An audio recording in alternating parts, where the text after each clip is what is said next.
The morning air was cold as Rachel stepped off the bus, clutching a worn folder against her chest. Inside were sheets of music, their edges soft from being handled too many times. She looked up at the building in front of her and felt her stomach drop. The Westfield Conservatory looked like something out of a movie. Tall stone columns, massive wooden doors, and windows that seemed to touch the sky. This was really happening. She checked her phone. 7:45. The audition started at 8. She was early, but already she could see other people heading inside. Young pianists, probably. They looked the part. Designer handbags. Expensive coats. Some of them had adults with them, carrying instrument cases and looking important. Rachel looked down at her own clothes. She was still wearing her uniform from the diner, the black pants and white shirt she'd worn during the night shift. There hadn't been time to go home and change. Her shift ended at 6, and she'd barely made it here on 2 buses and a subway ride. Her shoes squeaked slightly as she walked. They were the non-slip kind, meant for running between tables, not walking into fancy music schools. She pushed through the heavy doors and immediately felt out of place. The entrance hall was huge, with marble floors that echoed every footstep. A massive chandelier hung from the ceiling, and the walls were covered with portraits of serious-looking people in old-fashioned clothes. Probably famous musicians from 100 years ago, the kind of people who'd spent their whole lives doing nothing but music. Other contestants were already gathering near a table where someone was checking people in. Rachel joined the line, trying not to stare at everyone around her. The girl in front of her was talking on her phone in what sounded like French. Her coat probably cost more than Rachel made in a month. Behind her, 2 guys were discussing their private instructors. One of them mentioned studying in Vienna over the summer. Vienna. Rachel had never even left the state. When it was her turn, the woman at the table smiled politely and asked for her name. Rachel gave it, and the woman ran her finger down a list on her clipboard. "Ah, yes, here you are. You're in the second group. You can wait in the hall through those doors. There's coffee and water if you'd like." Rachel thanked her and headed toward the doors, but she could feel eyes on her. She glanced back and saw 2 girls looking at her, then leaning close to whisper to each other. One of them giggled. Rachel felt heat rise to her face and quickly walked through the doors. The waiting room was even more intimidating than the entrance. It was set up like a small auditorium, with rows of cushioned seats facing a stage. On the stage sat a beautiful grand piano, its black surface so shiny she could probably see her reflection in it from here. Contestants were scattered around the room in small groups, talking quietly or looking through their music. Rachel found a seat near the back and sat down carefully, trying to make herself invisible.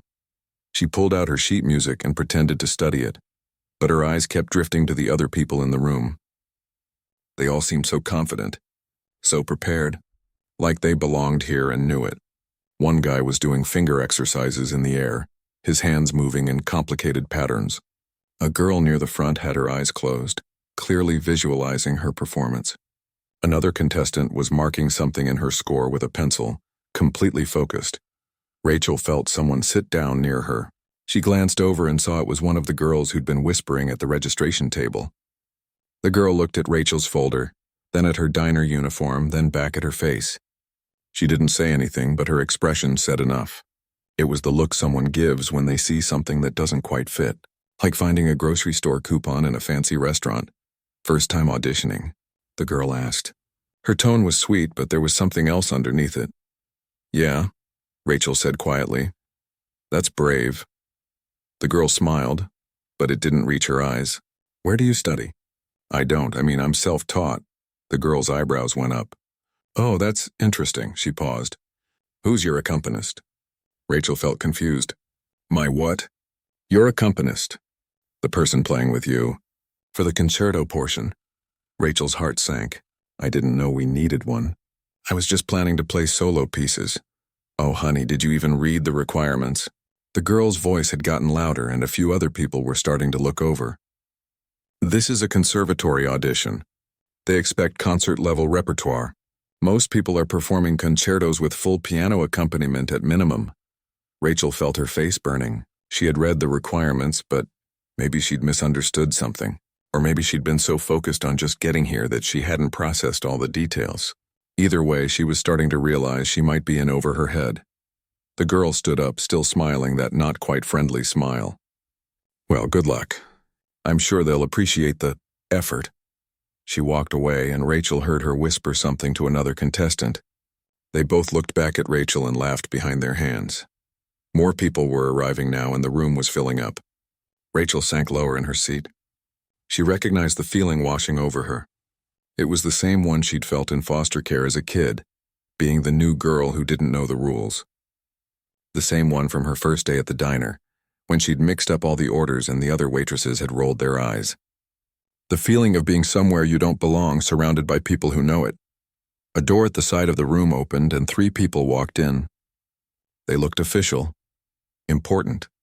One was an older woman with gray hair pulled back in a tight bun, wearing a black dress and carrying a leather portfolio.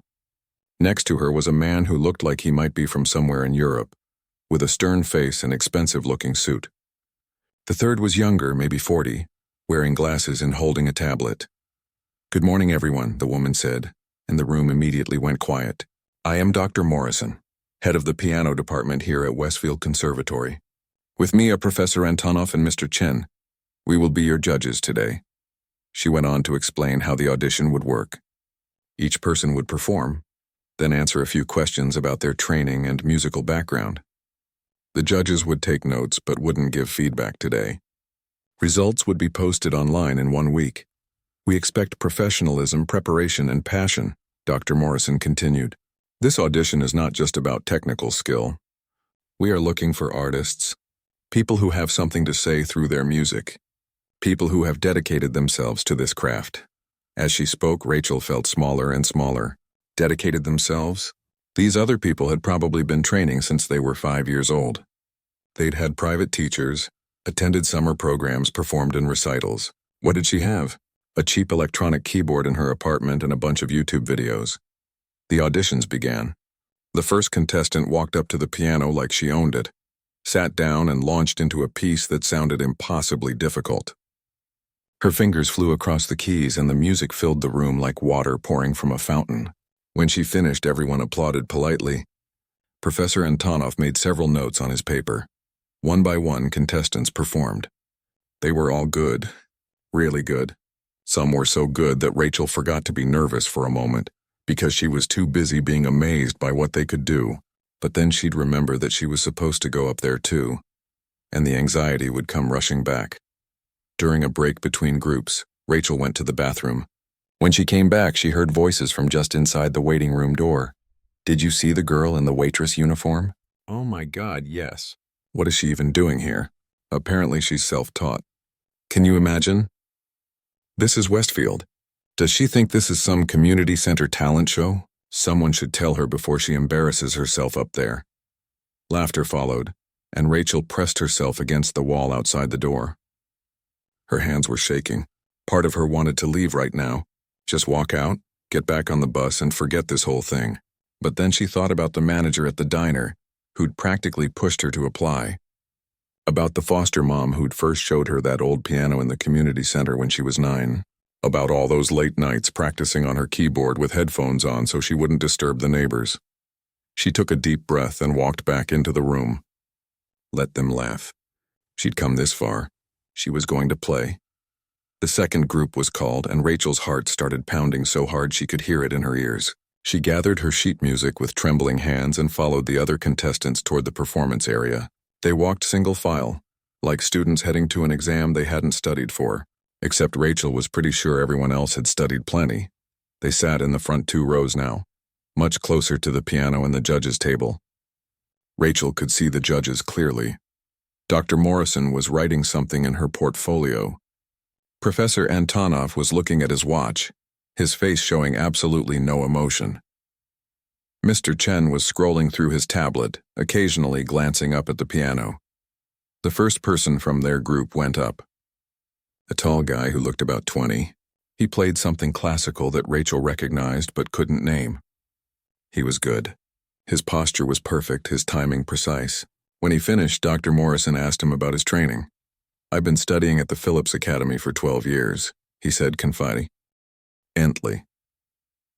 Currently working with Professor Whitney, and I spent last summer at the Aspen Music Festival. The judges nodded, made notes, and called the next person. This pattern continued. Each contestant played beautifully. Each one had an impressive background to share. Private lessons since childhood, prestigious schools, competition wins, summer programs in places Rachel had only seen in movies. She was fourth in line. With each performance, she felt more and more like she'd made a terrible mistake coming here. What had she been thinking? That she could compete with people like this? People who'd spent their entire lives preparing for moments like this? Then it was her turn. Rachel Chen, Dr. Morrison called out, reading from her list. Rachel stood up. Her legs felt wobbly, like she'd just gotten off a boat. She walked to the piano, and every step seemed to echo in the quiet room. Someone coughed. She heard a soft giggle from somewhere behind her. When she reached the piano bench, she realized her hands were sweating. She wiped them quickly on her work pants. As she sat down and adjusted the bench, she heard whispers from the contestants behind her. They weren't even trying to be quiet anymore. Is she seriously still wearing her work uniform? This is going to be painful to watch. Should we record this? Rachel's face felt hot. She placed her folder on the music stand with shaking hands, and one of the pages slipped out, falling to the floor. More giggles. She quickly bent down to pick it up, and when she straightened, she saw Professor Antonov checking his watch again. He sighed, loud enough for everyone to hear. Dr. Morrison looked at Rachel over her reading glasses. "Whenever you're ready, dear." There was something in her tone. Not quite mean, but definitely not encouraging. It was the voice of someone who'd already decided this was going to be a waste of time. The voice of someone being polite because they had to be, not because they wanted to be. "What will you be performing today?" Mr. Chen asked, his fingers poised over his tablet, ready to take notes. Rachmaninoff," Rachel said quietly. "Piano Concerto No. 2. The room went completely silent for a moment. Then someone in the back row actually laughed out loud, not a giggle this time, a real laugh. Professor Antonov's eyebrows shot up. He looked at Dr. Morrison, then back at Rachel. "You're going to perform Rachmaninoff's second?" he asked. His accent made the word sound even more judgmental. "One of the most technically demanding pieces in the classical repertoire?" "Yes, sir," Rachel managed to say. "Without an accompanist?" Dr. Morrison added, her tone suggesting this was the most ridiculous thing she'd heard all day. "I arranged it for solo piano," Rachel said. Her voice was barely above a whisper now. Mr. Chen stopped typing on his tablet and looked up. "You arranged it yourself?" "Yes, sir. I know it's usually performed with an orchestra, but I didn't have access to one, so I figured out how to play both parts together. The melody and the accompaniment." More whispers from behind her. Someone said ambitious in a tone that clearly meant delusional. Professor Antonov leaned back in his chair and crossed his arms. "This piece requires years of advanced training. It was composed for concert pianists." He paused. "I see from your application that you're self-taught. Is that correct?" "Yes, sir." "No formal training at all?" "No, sir." He exchanged another look with Dr. Morrison. It was the kind of look, too, people share when they both know something is about to go badly, but they have to let it happen anyway. "And where, might I ask, did you practice for this audition?" Dr. Morrison asked.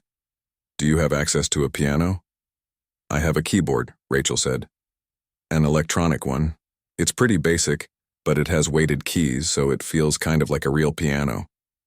"A keyboard," Professor Antonov repeated slowly. He said it the way someone might say a toy or a broken instrument. "Perhaps," Dr. Morrison said gently, and that gentle tone was somehow worse than anger would have been. "You might want to reconsider. We could allow you to perform something simpler, something more appropriate for your level of experience. There's no shame in knowing your limitations." Behind Rachel, someone's phone made a small clicking sound, the sound of a camera. Someone was actually taking pictures of this moment, of her humiliation, probably to share with their friends later. Look at this girl who thought she could play Rachmaninoff. Rachel felt something break inside her, not in a bad way, in the way a dam breaks and water finally rushes through. All the doubt, all the fear, all the feeling of not belonging had suddenly turned into something else. something that felt almost like anger but cleaner, more focused. She thought about being 9 years old, pressing her fingers against that dusty piano in the community center, teaching herself Twinkle, Twinkle, Little Star by ear because she didn't know how to read music yet. She thought about the foster mom who'd noticed her sitting at that piano every day after school, who'd bought her a beginner's book with her own money. She thought about being 14, saving up for months to buy that cheap keyboard, eating plain pasta for weeks because every dollar mattered. She thought about all those nights after her diner shift, coming home at 2 in the morning, putting on headphones and practicing until her fingers hurt. Her neighbors in the apartment building never complained because they never heard her. She was always silent, always trying not to bother anyone, always making herself small. Not today. "I'd like to play what I prepared," Rachel said. Her voice was stronger now. "If that's okay," Dr. Morrison sighed. "Very well. Though I must warn you, we'll need to stop you if it becomes clear that you're not adequately prepared. We have many more auditions to get through today." "I understand," Rachel said. She looked down at the keys. The piano was beautiful, a real grand piano, probably worth more than she'd make in 10 years of working at the diner. The keys were perfect, smooth and cool under her fingers. She took a deep breath. Behind her, someone whispered loudly enough for everyone to hear, "This is going to be a disaster." Another voice responded, "I almost feel bad for her. Should we look away?" "I feel like we should look away." Soft laughter rippled through the group of contestants. Professor Antonov adjusted his position in his chair, clearly preparing himself to sit through something uncomfortable. Mr. Chen's finger hovered over his tablet, probably ready to write notes about technique errors and poor preparation. "Doctor." Morrison took off her reading glasses and rubbed her eyes, like she was already tired from what she was about to witness. Rachel closed her eyes for just a second. In that darkness, she wasn't in this fancy conservatory anymore. She wasn't surrounded by people who thought she didn't belong. She was back in her tiny apartment sitting at her keyboard with her headphones on. It was 3 in the morning, and the city was finally quiet. In those moments, late at night, it was just her and the music. No judges, no whispers, no one to tell her she wasn't good enough. She opened her eyes and placed her hands on the keys. The room held its breath, waiting for her to fail. Rachel began to play. The first notes that came from the piano were soft, almost whisper quiet, like the beginning of a conversation that starts, gentle before it turns into something you'll never forget. Rachel's fingers moved across the keys with a lightness that seemed impossible for someone who'd been shaking just moments before. The opening melody of Rachmaninoff's Second Piano Concerto floated through the room. Those first few bars are deceptively simple, just 8 notes that repeat, but they have to be perfect. The timing, the touch, the feeling, everything has to be exactly right or the whole piece falls apart before it even begins. Rachel's timing was perfect. In the audience, the girl who'd been about to record this disaster slowly lowered her phone. Her finger hovered over the screen, but she didn't press anything. She just stared. Professor Antonov's arms, which had been crossed in judgment, slowly unfolded. He leaned forward slightly in his chair. The melody continued, building gently. Rachel's left hand began adding the accompaniment, the part that would normally be played by an entire orchestra.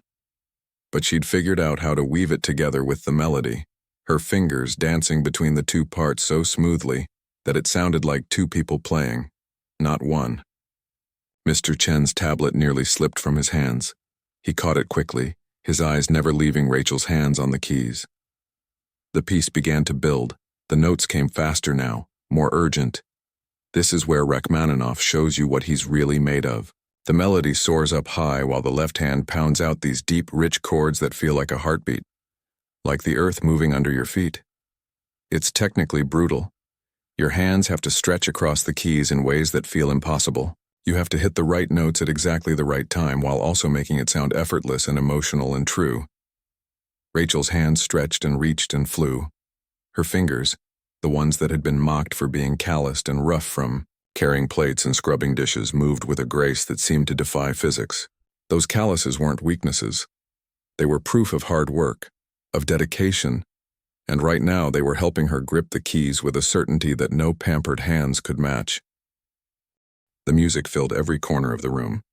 It bounced off the high ceilings and wrapped around the portraits of dead composers on the walls. It was like the building itself had been waiting for someone to play like this.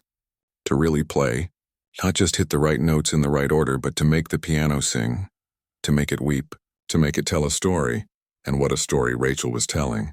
Every note carried something in it.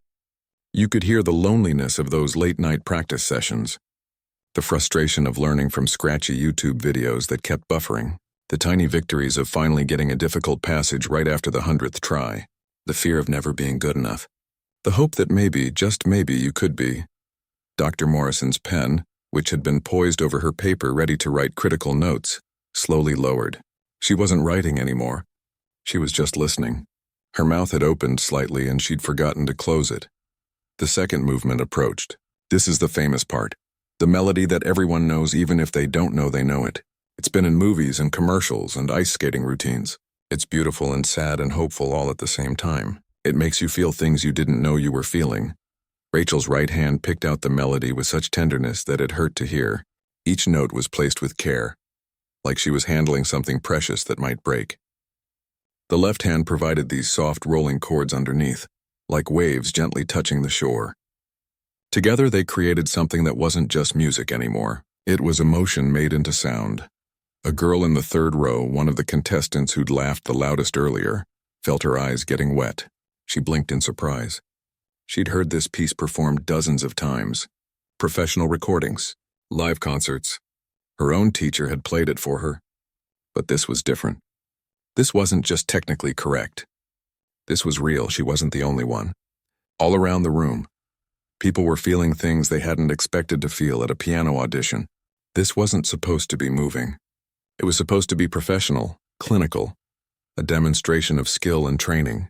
But Rachel was giving them something else entirely. She was giving them her heart right there on the keys, and they couldn't look away. Professor Antonov's face had completely changed. The stern judgment was gone. His eyes were wide, and if you looked closely, they were slightly red. He'd been playing and teaching piano for 40 years. He'd heard thousands of performances. He'd played with orchestras in Vienna and Moscow and New York. He thought he'd heard everything the piano could say. He was wrong. The piece moved into the third movement, and this is where it gets really hard. The tempo picks up. The notes come faster and faster. Your hands have to fly across the entire keyboard, hitting massive chords and then jumping to delicate runs that sound like water flowing over rocks. Most professional pianists struggle with this section. It takes years of training just to get through it without making mistakes. Rachel played it like she'd been born to play it. Her body moved with the music now, swaying gently when the melody called for it, leaning into the powerful chords. Her face showed everything she was feeling, pain and joy and determination and fear and triumph all mixed together. She wasn't trying to look composed and professional like the other contestants had. She was too busy feeling every single note. In the back of the room near the door, a janitor had stopped mopping. He'd been working at the conservatory for 20 years, and he heard music all day long. It was usually just background noise to him. But this made him stop, made him lean his mop against the wall, made him stand still and listen. The music built and built. Rachmaninoff knew what he was doing when he wrote this. He saved the best for last. The finale is this explosion of sound and emotion that feels like everything you've been holding inside is finally breaking free. It's triumphant and powerful and absolutely exhausting to play. Rachel poured everything she had into it. Every lonely night, every doubt. Every person who'd ever looked at her like she didn't belong. Every time she'd wanted to give up but didn't. It all went into the keys. Her fingers were moving so fast they were almost a blur. But every note was clear. Every note was exactly where it needed to be. The contestants behind her had forgotten to look smug. They'd forgotten to whisper. Some of them had tears running down their faces and didn't even realize it. The girl who'd asked about Rachel's accompanist earlier sat with her hand over her mouth, her eyes wide with shock. Mr. Chen had given up on taking notes entirely. His tablet sat forgotten on his lap. He was watching Rachel's hands like he was witnessing something impossible, something that shouldn't exist but did. Dr. Morrison had put her hand over her heart. She'd taught piano at this conservatory for 30 years. She'd trained students who went on to play Carnegie Hall, who won international competitions, who became famous. But sitting here right now watching this girl in a diner uniform play Rachmaninoff, like she was channeling the composer's ghost, she felt like she was experiencing something completely new.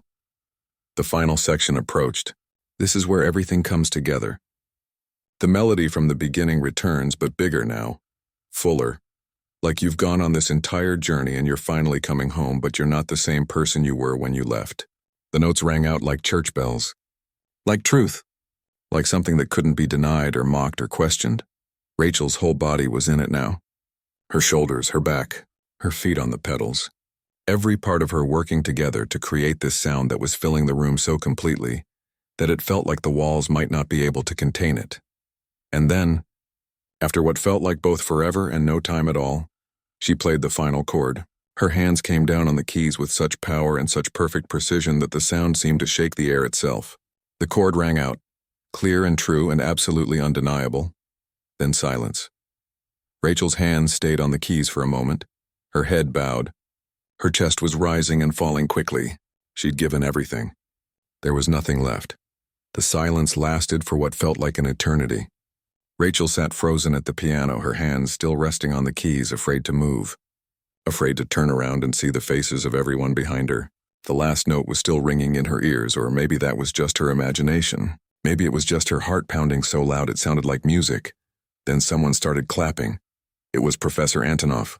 He stood up from his chair, his hands coming together in sharp, loud claps that echoed through the room. His face was wet with tears that he hadn't bothered to wipe away. He didn't look embarrassed. He looked transformed. Dr. Morrison stood up next, her portfolio falling from her lap onto the floor. She didn't even notice. She was clapping too, and her usual composed expression had completely crumbled. She looked younger somehow, like the music had taken years off her face. Mr. Chen jumped to his feet, his tablet clattering to the ground.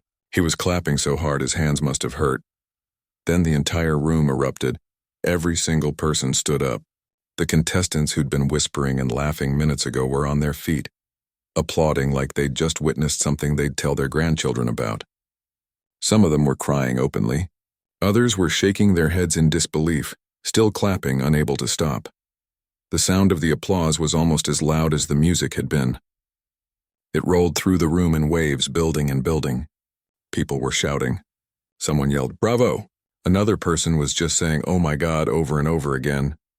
Rachel finally turned around on the piano bench. Her eyes were wide, not quite believing what she was seeing. All these people, these incredibly talented people who'd looked down on her just minutes ago, were giving her a standing ovation. Her vision got blurry and she realized she was crying. The tears came fast and hot, running down her cheeks, but she was smiling too. Smiling so wide her face hurt. The girl who'd asked about Rachel's accompanist earlier was sobbing. She pushed through the other contestants and rushed toward the piano. When she reached Rachel, she threw her arms around her. "I'm so sorry," she said through her tears. "I'm so sorry." That was the most beautiful thing I've ever heard. Rachel hugged her back, too overwhelmed to speak. More people came forward. The tall guy who'd performed before her gripped her hand and shook it firmly, his eyes red. "I've been playing since I was 4, he said. 14 years of lessons, and I've never played anything like that. I don't think I ever could." The applause continued. It went on, and every time it seemed like it might fade, someone would start clapping harder and it would build up again. Professor Antonov was still standing, still clapping, and he showed no signs of stopping. Finally, after what must have been 5 full minutes, Dr. Morrison held up her hands. The room gradually quieted down, though people were still wiping their eyes and shaking their heads in amazement. "Rachel," Dr. Morrison said, and her voice cracked a little. She cleared her throat and tried again. "Rachel, I need to ask you some questions." Rachel nodded, not trusting herself to speak yet. "How long have you been playing piano?" "Since I was 9, Rachel managed to say. Her voice sounded strange to her own ears. "About 14 years. And you said you're completely self-taught? No formal instruction at all?" "Yes, ma'am. I learned from a book at first, then YouTube videos, and just practicing, a lot of practicing." Professor Antonov spoke up, his accent thicker than usual, probably because of the emotion. "This piece," Rachmaninoff's second. How long did it take you to learn it? About 8 months, Rachel said. I worked on it every night after my shift at the diner. Sometimes for 3 or 4 hours. On a keyboard, Mr. Chen added, like he still couldn't quite believe it. You learned this on an electronic keyboard? Yes, sir. I can't afford a real piano. The keyboard was on sale. It's not perfect, but it works. Dr. Morrison sat down slowly, like her legs wouldn't hold her anymore. In 30 years of teaching, I've never heard anything like what you just did. The technical precision alone would be remarkable. But it wasn't just technical. You played with a depth of feeling that most pianists spend their entire careers trying to achieve. You made me cry, Professor Antonov said bluntly. I don't cry. I haven't cried at a performance in 20 years. Not since I heard Grigory Sokolov in Moscow. He paused. You're as good as he was that night. Maybe better. Rachel felt like she might faint. Grigory Sokolov was one of the greatest living pianists in the world. Professor Antonov couldn't possibly mean what he just said. Where did you learn to arrange the orchestral parts for solo piano?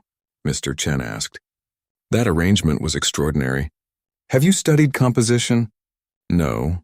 I just listened to recordings of the full concerto version and figured out what the orchestra was playing. Then I tried to fit it together with the piano solo part. It took a lot of trial and error. Trial and error, Dr. Morrison repeated softly. You arranged one of the most complex piano concertos ever written through trial and error. A voice came from the back of the room. It was the janitor, still standing by the door. I heard Vladimir Ashkenazy play this piece in this very room in 1995, he said. Everyone turned to look at him. He looked embarrassed but continued anyway. That was the best performance I'd ever heard. Until today. More murmurs of agreement rippled through the room. Rachel wiped her eyes with the back of her hand, leaving a smudge on her cheek. I need to tell you something, she said quietly. I almost didn't come today. I almost gave up.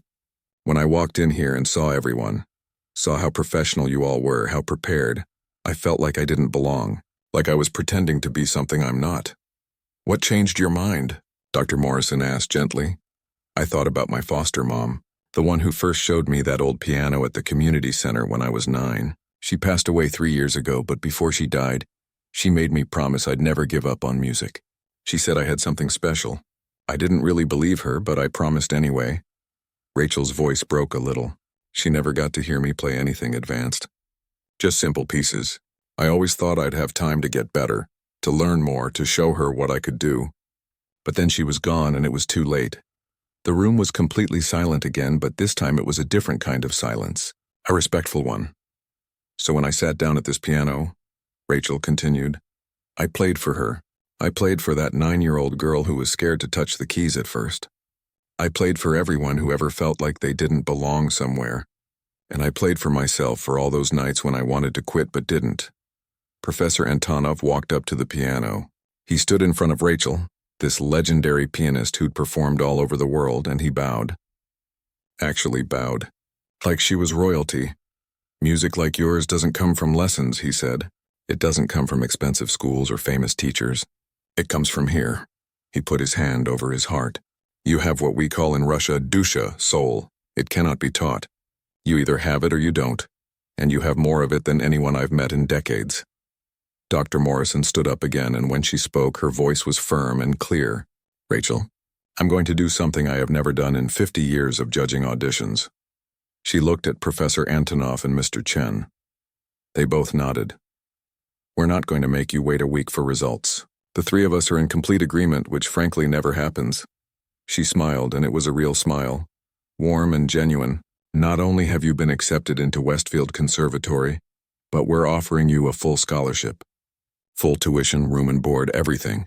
And I'm going to personally oversee your training. The room erupted again. People were cheering and hugging each other like Rachel's victory was somehow their victory too. But Dr. Morrison wasn't finished. She held up her hand for quiet one more time. There's more, she said. Dr. Morrison walked closer to Rachel, her eyes still red from crying but now filled with determination. The room had gone quiet again, everyone waiting to hear what else could possibly be added to a full scholarship. Professor Antonov has something he'd like to offer you as well, Dr. Morrison said, gesturing to the distinguished pianist. Professor Antonov stepped forward. He'd composed himself a bit, though his eyes still looked wet. "I haven't taken on a private student in 10 years, he said, his thick accent making each word sound important. I stopped because I felt that no one I met had the raw talent worth dedicating my time to. Everyone was technically proficient, yes, but technique without soul is just noise." He paused and looked directly at Rachel. "You have soul. More than anyone I've taught in my 40 years of teaching. I would like to offer you private mentorship. No charge, I will teach you everything I know." "It would be my honor." Rachel's hand flew to her mouth. Professor Antonov was famous. People paid tens of thousands of dollars for a single session with him. Some waited years just to get on his waiting list, and he was offering to teach her for free. "I don't know what to say," Rachel whispered. "Say yes," Professor Antonov replied with a small smile.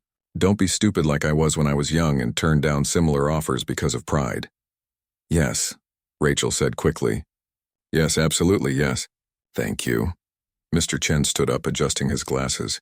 "I'm a music journalist," he said. "I write for classical music today, and my articles get syndicated internationally. I'd like to write a feature about you, if you're comfortable with that. Your story needs to be heard. There are thousands of people out there who think they can't pursue music because they don't have the right background or the right training. You could inspire them." Rachel nodded, still too overwhelmed to fully process what was happening.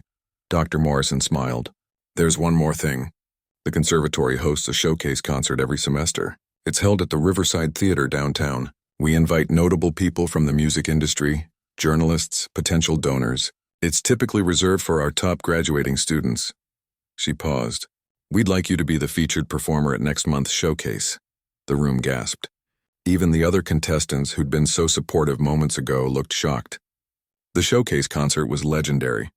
People who performed there often got recording contracts, spots in orchestras, invitations to prestigious competitions.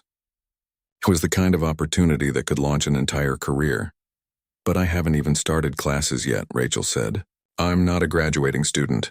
I'm not even officially a student yet." "You are now," Dr. Morrison said firmly. "And frankly, you play better than most of our graduating students. Better than most professional pianists I know." She glanced at Professor Antonov.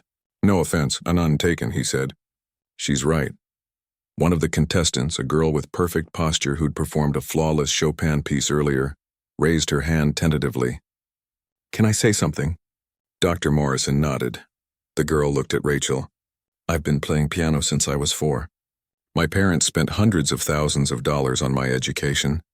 Private tutors, summer programs, competitions all over the world. I thought I was good. Really good." Her voice cracked a little. "But watching you play, hearing you play made me realize I've been doing it all wrong. I've been so focused on being perfect that I forgot why I started playing in the first place." "You reminded me. You reminded all of us." Other contestants nodded in agreement. A few were wiping their eyes again. "You didn't just play the notes," another contestant added. "You made us feel something. That's what music is supposed to do, and most of us forgot that somewhere along the way." Rachel didn't know what to say. These people who'd mocked her an hour ago were now looking at her with something like reverence. It was too much. It was all too much. "I need some air," she said suddenly, standing up from the piano bench. Her legs felt shaky. Dr. Morrison understood. "Of course. Take all the time you need. Come to my office when you're ready. 3rd floor, room 301. We have paperwork to fill out for your scholarship." Rachel nodded and walked toward the exit on trembling legs. As she passed through the room, people reached out to touch her arm, to congratulate her, to thank her. She barely registered any of it. She pushed through the heavy doors and found herself back in that marble hallway with the chandelier and the portraits of dead composers. She leaned against the cool wall and closed her eyes, trying to catch her breath. Everything was spinning. Her whole life had just changed in the span of 30 minutes. How was that possible? She'd walked in here expecting to be laughed out of the building. Instead, she was leaving with a full scholarship, a world-class mentor, and an invitation to perform at the most important concert of the year. "Hey." Rachel opened her eyes. The girl who'd apologized to her earlier was standing there, holding Rachel's folder of sheet music. "You forgot this," she said, handing it over. "I'm Katie, by the way. I don't think we properly met." "Rachel, I know. Everyone's going to know your name after today." Katie smiled. "Listen, I meant what I said earlier. I really am sorry for how I acted when you first arrived. I judged you based on your appearance, on your background, and that was wrong. It was cruel. It's okay, Rachel said quietly. It's not, actually, but thank you for saying that. Katie looked down at her expensive shoes. My parents are going to ask me how the audition went. I got in probably, but I don't feel good about it anymore. When I watched you play, I realized that I don't love music the way you do. For me, it's always been about achievement, about being the best, about getting into the best schools and winning competitions. But you love it. Really love it. That's the difference. Rachel didn't know what to say to that, so she just gave Katie a small smile. Anyway, Katie continued, I wanted to tell you something. There's a music store downtown, Milano's Music. The owner, Mr. Milano, he sells used pianos sometimes. Good ones. I bought my first piano from him when I was 7. He's a really kind man and he loves helping young musicians. You should go see him. Tell him Professor Antonov sent you. I can't afford a piano, Rachel said. Even a used one. Just go talk to him, Katie insisted. Trust me. Before Rachel could respond, the door burst open and a woman rushed out. She was wearing the same diner uniform Rachel had on. It was Lisa, Rachel's manager from work. I came as soon as my shift ended, Lisa said, slightly out of breath. I had to see how it went. Did you perform yet? Please tell me I didn't miss it. Rachel's eyes filled with tears again. Lisa had taken 2 buses to get here, probably lost out on tips, all to support her. I performed, Rachel said. And I got a full scholarship. And a mentor. And a concert performance next month, Lisa screamed. Actually screamed right there in the fancy marble hallway. She grabbed Rachel and hugged her so tight Rachel could barely breathe. I knew it, Lisa shouted. I knew you had it in you. Didn't I tell you? Didn't I tell you to audition? Rachel laughed through her tears. You did. You were right. Other people were coming out of the audition room now, including Dr. Morrison. When she saw the scene, 2 women in diner uniforms hugging and crying in her conservatory's hallway, she smiled. You must be the manager who convinced her to audition, Dr. Morrison said to Lisa. That's me, Lisa said proudly, still holding on to Rachel. Then we owe you a debt of gratitude, Dr. Morrison replied. Rachel is extraordinarily talented. You helped us find a once-in-a-generation musician. Lisa beamed. She practiced every night after work. I'd hear her on the phone sometimes, playing music at 3 in the morning. I knew she was special. 2 months later, Rachel stood backstage at the Riverside Theater. She was wearing a dress that the conservatory had provided, her hair professionally styled for the first time in her life. Through the curtains, she could see the packed auditorium. Every seat was filled. Mr. Chen's article about her had gone viral online, and suddenly everyone wanted to hear the self-taught waitress who'd made judges cry. Lisa was in the 3rd row, sitting next to Rachel's old foster siblings who'd driven 6 hours to be there. Professor Antonov was in the front row, having already introduced her to several important people in the music world. Katie was there too, along with several other contestants from the audition. They'd become friends over the past weeks, and in Rachel's tiny apartment sitting in its new home was a beautiful used Steinway piano. Mr. Milano had sold it to her for $1, on the condition that she play at his granddaughter's wedding someday. The piano had been his wife's before she passed away, and he'd been waiting for the right person to give it to. Dr. Morrison appeared beside Rachel backstage. Ready? Rachel thought about that 9-year-old girl pressing her fingers against a dusty piano for the first time. She thought about every late-night practice session, every moment of doubt, every time she'd wanted to give up but didn't. She thought about her foster mom who'd believed in her when no one else did. I'm ready, Rachel said. She walked onto the stage, and the applause began before she even reached the piano. She sat down, placed her hands on the keys, and began to play.